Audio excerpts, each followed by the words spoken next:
From the News Channel 5 Network, this is the Plus Side of Nashville. Hi everybody, I'm Tuwanda Coleman. Thanks for joining us. Well, have you noticed all the weight loss plans out there promoting a high-protein diet? On today's show, we're going to talk about the reason for that and the impact protein has on our health. Registered dietitian Sarah Jane Bedwell will join us in just a bit to break it all down for us. But first, you know, so many of us take knowing how to read for granted. We learned how to do it at an early stage of our lives and just never looked back. But there are a lot of people who reach adulthood never having learned how to read. My guests today are from Read to Succeed, and they work to help folks learn how to read. I'd love for you to join me in welcoming Lisa Mitchell, who is the Executive Director of Read to Succeed, along with Debbie Mankin, who's the Adult Literacy Coordinator. Welcome. Thank you. You ladies are doing great work. Thank you very much. And you come to us, you're based out of the Murfreesboro Read to Succeed program, but there are others around, you know, our area for folks who need to learn how to read. If you would, Lisa, let's talk about some of the statistics, because there are a lot of people who have gotten to adulthood and don't know how to read. There really are, and it was as surprising to me when I started working for Read to Succeed, as I'm sure it will be for a lot of your viewers, that 1 in 8 Tennesseans struggles with literacy. Wow. And 2/3 of children that are not reading proficiently by the 4th grade will either end up in jail or on welfare. So those are some really scary statistics that we work every day trying to minimize.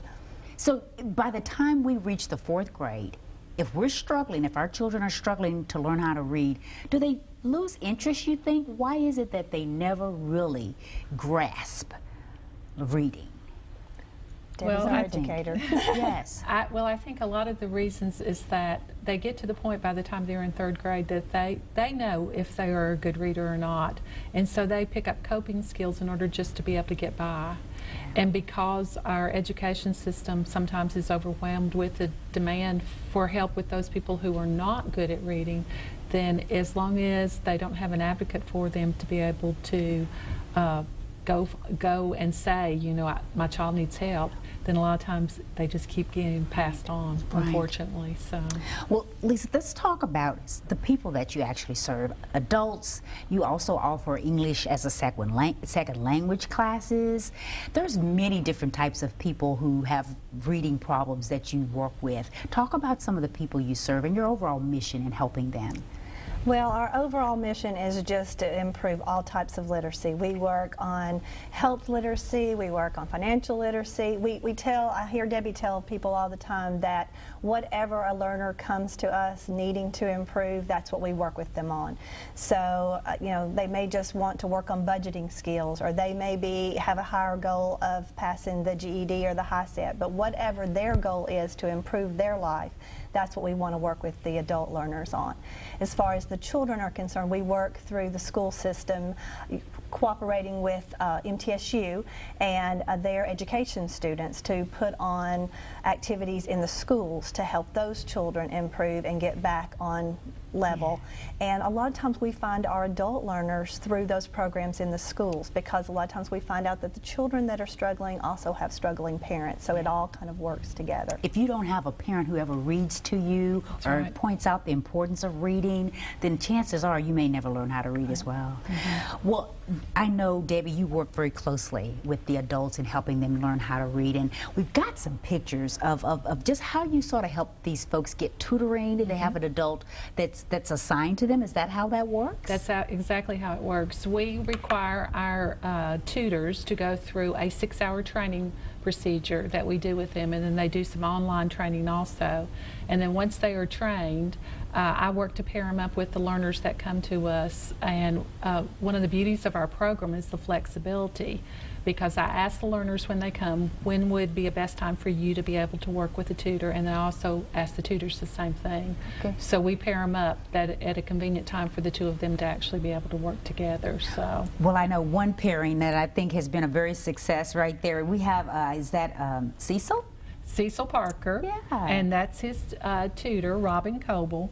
Cecil came to us about a year ago, hasn't been quite a year ago, when he first came to me, came to my office. I do a learner intake with each of the learners that come in, and I asked him, I said, why are you here? Why do you need our help? And he told me, he says, well, my wife and I have just gone through a marriage seminar together, and at the end of the seminar, they asked us to write a letter to our spouses explaining how we felt about each other. And he said, and I could not do it.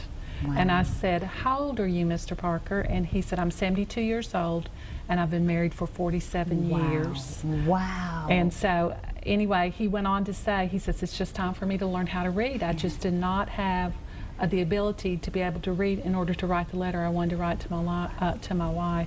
He had actually gone through school through the 8th grade, grew up in a large family, and he was the oldest child. And when it came time for high school, he thought he was going to get to go to high school and actually had prepared to do that. But on the first day of school, when all the children went to get the new clothes that they were supposed to wear to school, there was no clothes on his bed.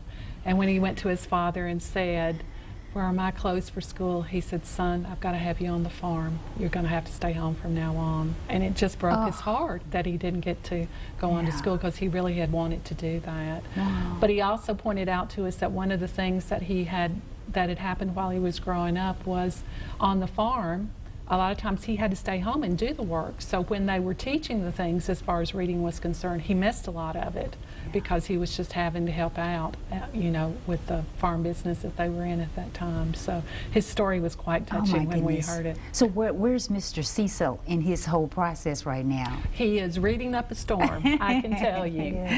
He and his tutor actually work at our offices, and so they have become quite the celebrity in Murfreesboro because they ran a big article in the newspaper about them.